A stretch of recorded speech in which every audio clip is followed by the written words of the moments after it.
कैलाश पर्वत र मानस सरोवर ताल हिन्दू, बौद्ध, जैन र बोन धर्मका अनुयायीहरूको लागि अत्यन्त पवित्र तीर्थस्थल मानिन्छ। हिन्दू धर्ममा यो भगवान शिव पार्वतीको दिव्य निवास, ब्रह्माण्डको धुरी वा नाभि र मोक्ष प्राप्तिको महान मार्ग हो भने बौद्ध धर्मका काङ रिम्पोचे बुद्ध चक्रको विशाल मण्डल तथा विश्व चेतनाको केन्द्रका रूपमा पूजनीय छ। जैन धर्ममा यही क्षेत्रलाई अष्टपद पर्वत भनी पहिलो तीर्थङ्कर ऋषभदेवले मोक्ष प्राप्त गरेको स्थान मानिन्छ र बौद्ध धर्ममा ब्रह्माण्डको उत्पत्ति र शक्तिको मूल आधारको रूपमा वर्णन गरिएको छ। ब्रह्माजीले सृजना गरेको मानिने पवित्र मानस सरोवर ताल शिवजीको जटा हुँदै पृथ्वीमा आएको गङ्गाको मूल स्रोत समेत हो, जहाँ स्नान गरे सम्पूर्ण पाप नाश हुने विश्वास छ। यसैले मनुष्य जीवनमा एकपटक अवश्य दर्शन गर्नुपर्ने सर्वोच्च तीर्थ कैलाश मानस सरोवरको यात्राका क्रममा कैद गरिएका केही चित्र र चलचित्रहरू। कैलाश पर्वतलाई पूर्ण रूपमा परिक्रमा गर्न करिब 36 किलोमिटर पैदल यात्रा हिँड्नुपर्ने हुन्छ र यो करिब 3 दिनमा पूर्ण हुन्छ। भगवान पशुपतिनाथमा स्वस्ति वाचन सहित भगवान भोलेनाथको आशीर्वाद र ऊर्जा प्राप्त गर्दै काठमाडौँबाट हामी कैलाश मानस सरोवरको यात्रालाई प्रारम्भ गर्छौँ। तिब्बतसँग जोडिएको रसुवागढी सीमालाई आधार बनाएर हामी काठमाडौँबाट रसुवागढी र रसुवाबाट केरुङ सहरतर्फ लाग्छौँ र क्रमशः केरुङ सहरबाट सागा, सागाबाट मानस सरोवर ताल, मानस सरोवरबाट दार्जिलिङ सहर पुग्छौँ, जसलाई कैलाशको आधार शिविर प्रस्थान पनि भनिन्छ। चित्रमा देखाइएको नक्सा मुख्य 3 दिनको परिक्रमा यात्रा हो।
हामी आइपुग्यौँ यमद्वार र भगवान शिवको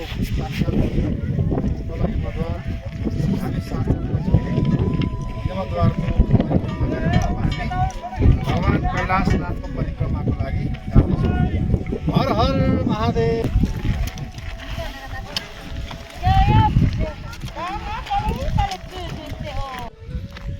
हर हर महादेव। हामी छौँ अहिले कैलाश पर्वतको परिक्रमाको क्रममा दार्जिलिङ सहरबाट हामी यमद्वार आयौँ। यमद्वारको परिक्रमा गरेर त्यसपछि अहिले यो कैलाश परिक्रमामा हामी छौँ। यहाँ सारा भक्तजनहरू आफ्नो ढङ्गले श्रद्धा व्यक्त गर्दै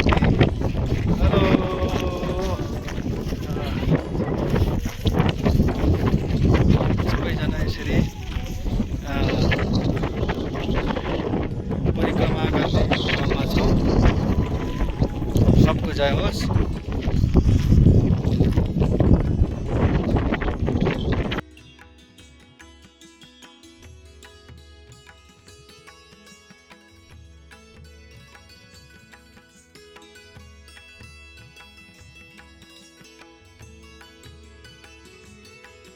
हर महादेव। हामी अहिले श्री कैलाश पर्वतको परिक्रमाको क्रममा छौँ र अहिले हामी आइपुग्यौँ भगवान श्री कैलाशको पश्चिमी दिशाबाट देखिने भगवानको यो दर्शन मेरो शिरको ठिक माथिपट्टि देखिएको दृश्य अद्भुत छ। सारा भक्तजनहरू भगवान शिवका अनुयायीहरू अनुरागीहरू योग साधनाका आध्यात्मिक साधकहरू सबै पछाडि आउँदै हुनुहुन्छ। अगाडि पनि धेरै साधकहरू गइसक्नु भएको छ। यसरी आफ्नो प्रकारको श्रद्धा आस्थाले आउनुभएको छ। जताततै हिमले ढाकिएका खोलाहरू छन्, जताततै हिउँ छ।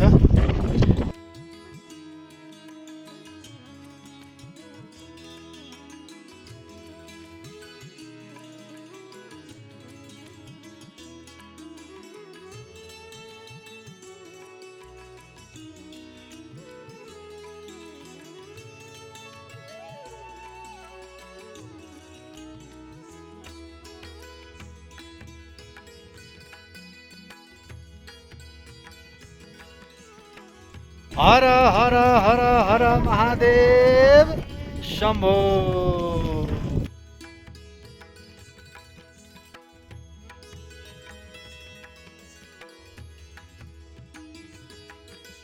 हामी अहिले आइपुग्यौँ देरपुग भन्ने ठाउँमा र यो सुन्दर हिम श्रृङ्खलाहरूसँगै यहाँ छ साक्षात् श्री कैलाश पर्वत भगवान भोलेनाथको निवास, माता पार्वती र भगवान शिवको यो दिव्य निवासलाई यो सबैभन्दा नजिकबाट देखिने, सबैभन्दा नजिकबाट दर्शन गर्न सकिने यो दिव्य छविलाई हामी हेर्न सक्छौँ, दर्शन गर्न सक्छौँ।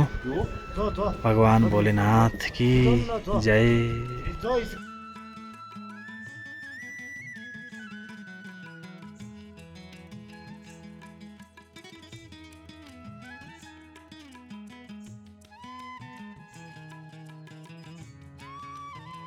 आज दोस्रो दिनको यात्रामा छौँ र हामी अहिले भगवान श्री कैलाश पर्वतको यो सुनौलो रङले पोतिएको दृश्य देख्न सक्छौँ। भगवान भोलेनाथ आफ्नो सुनौलो स्वरूपमा यहाँ विराजमान हुनुहुन्छ। सूर्योदयको समय छ। अत्यन्तै दिव्य छवि, दिव्य दृश्य हामी यहाँ देख्न सक्छौँ। फेरि पनि भने धरती पुरै सेतो छ, सेताम्य धरती भएको छ र आकाश पनि निलो छ, सफा आकाश र धरती पुरै सेतो भएको छ। भगवान श्री कैलाश पर्वत अगाडि विराजमान हुनुहुन्छ। हामी साथसाथमा छौँ। हर हर महादेव।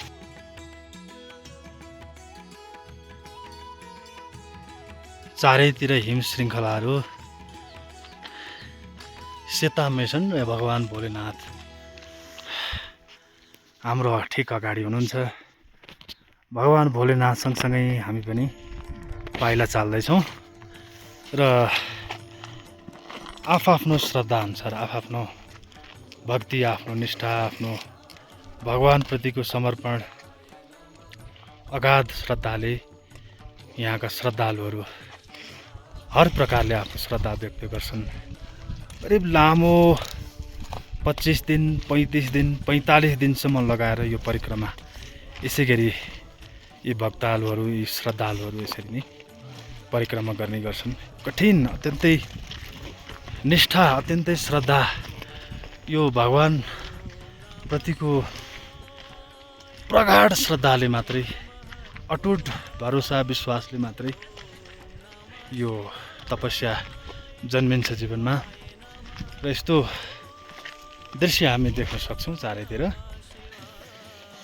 युवादेखि वृद्धसम्म, करिब 85-90 वर्षका वृद्धसम्म यो पहाड चढ्नुहुन्छ।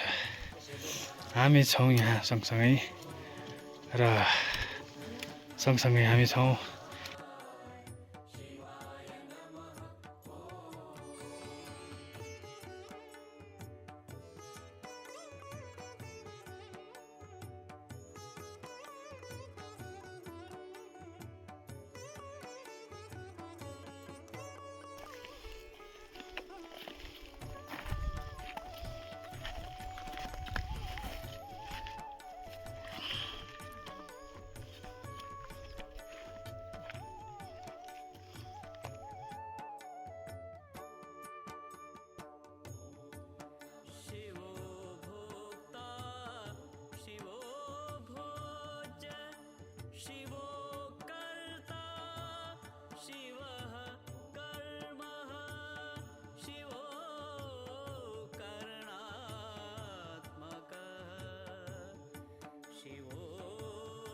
हर हर महादेव।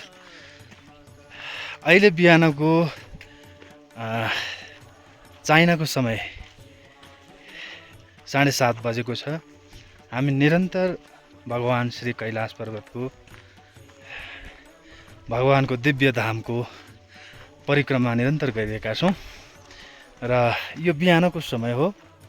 हामी निरन्तर यात्रामा छौँ, निरन्तर आफ्नो यात्रामा अगाडि बढिरहेका छौँ। कैलाश पर्वत भगवानको परिक्रमा गरिरहेका छौँ। हामीसँग गणेश दाजु लगायत अरू मित्रहरू साथमा हुनुहुन्छ। पुरै यो धरती सेताम्य भएको छ। धरती पुरै सेताम्य छ र आकाश सदा चाहिँ निलो सफा आकाश। निरन्तर मनमा उत्साह उमङ्ग पवित्रता र आध्यात्मिक ऊर्जाले हाम्रो प्राणवायु चलिरहेको छ। हाम्रो प्राणमा भगवान भोलेनाथको ऊर्जा सञ्चारित भइरहेको छ। होइन भने हामी यो यति चिसो, यो माइनसमा गएको चिसोलाई धान्न सक्ने क्षमता हामीसँग हुँदैन थियो होला। यो सबै भगवान भोलेनाथको आशीर्वाद र कृपाले सम्भव भएको छ। माथि देख्न सक्छौँ हामी अत्यन्तै सुन्दर डाँडाहरू। हर हर महादेव।